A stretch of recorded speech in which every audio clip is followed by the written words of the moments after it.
द्वाविंशः सर्ग 22वां सर्ग। 14,000 राक्षसों की सेना के साथ खर दूषण का जनस्थान से पंचवटी की ओर प्रस्थान। शूर्पणखा द्वारा इस प्रकार तिरस्कृत होकर शूरवीर खर ने राक्षसों के बीच अत्यंत कठोर वाणी में कहा, एक बहन, तुम्हारे अपमान के कारण मुझे बेतरह क्रोध चढ़ाया है। इसे धारण करना या दबा देना उसी प्रकार असंभव है जैसे पूर्णिमा को प्रचंड वेग से बढ़े हुए खारे पानी के समुद्र के जल को, अथवा यह उसी प्रकार असह्य है जैसे घाव पर नमकीन पानी का छिड़कना। 2 मैं पराक्रम की दृष्टि से राम को कुछ भी नहीं गिनता हूँ, क्योंकि उस मनुष्य का जीवन अब क्षीण हो चला है। वो अपने दुष्कर्मों से ही मारा जाकर आज प्राणों से हाथ धो बैठेगा। 3 तुम अपने आंसुओं को रोको और यह घबराहट छोड़ो। मैं भाई सहित राम को अभी यमलोक पहुंचा देता हूँ। 4 राक्षसी, आज मेरे फरसे की मार से निष्प्राण होकर धरती पर पड़े हुए राम का गरम रक्त तुम्हें पीने को मिलेगा। 5 खर के मुख से निकली हुई इस बात को सुनकर शूर्पणखा को बड़ी प्रसन्नता हुई।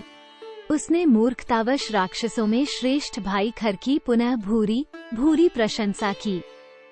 6 उसने पहले जिसका कठोर वाणी द्वारा तिरस्कार किया और पुनः जिसकी अत्यंत सराहना की, उस खर ने उस समय अपने सेनापति दूषण से कहा, 7 सौम्य, मेरे मन के अनुकूल चलने वाले, युद्ध के मैदान से पीछे न हटने वाले, भयंकर वेगशाली, मेघों की काली घटा के समान काले रंग वाले, लोगों की हिंसा से ही क्रीड़ा विहार करने वाले तथा युद्ध में उत्साह पूर्वक आगे बढ़ने वाले 14 सहस्र राक्षसों को युद्ध के लिए भेजने की पूरी तैयारी कराओ।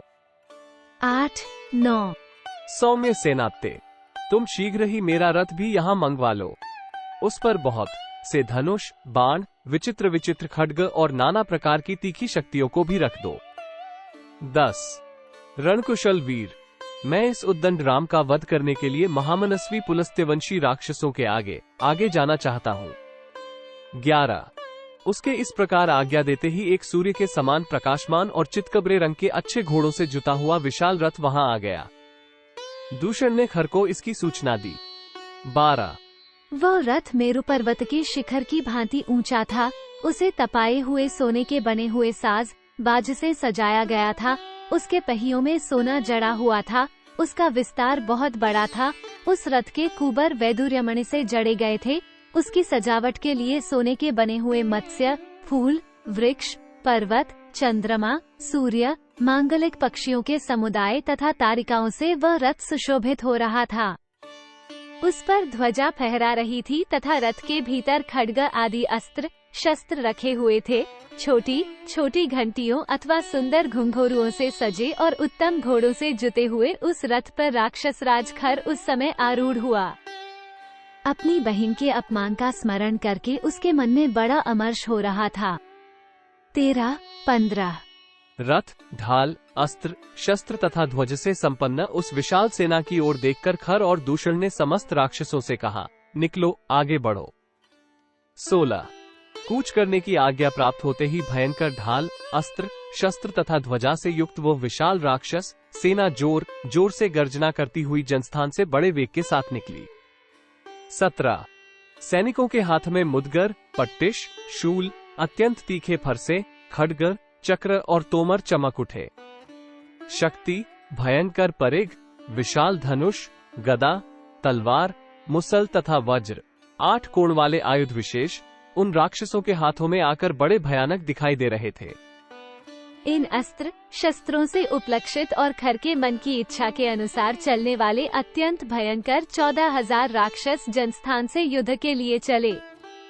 18-20 उन भयंकर दिखाई देने वाले राक्षसों को धावा करते देख खर का रथ भी कुछ देर सैनिकों के निकलने की प्रतीक्षा करके उनके साथ ही आगे बढ़ा।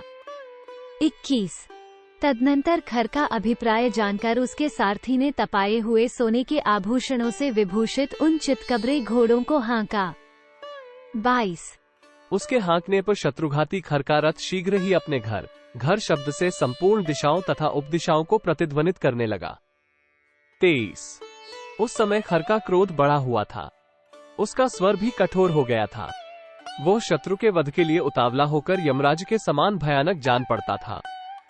जैसे ओलों की वर्षा करने वाला मेघ बड़े जोर से गर्जना करता है, उसी प्रकार महाबली खर ने उच्च स्वर से सिंहनाद करके पुनः सारथी को रथ हाँकने के लिए प्रेरित किया। 24 इत्यार्षे श्रीमद् रामायणे वाल्मीकि आदिकाव्यरण्यकांडे द्वाविंशः सर्ग। इस प्रकार श्री वाल्मीकि निर्मित आर्ष रामायण आदि काव्य के अरण्य कांड में 22वां सर्ग पूरा हुआ। 22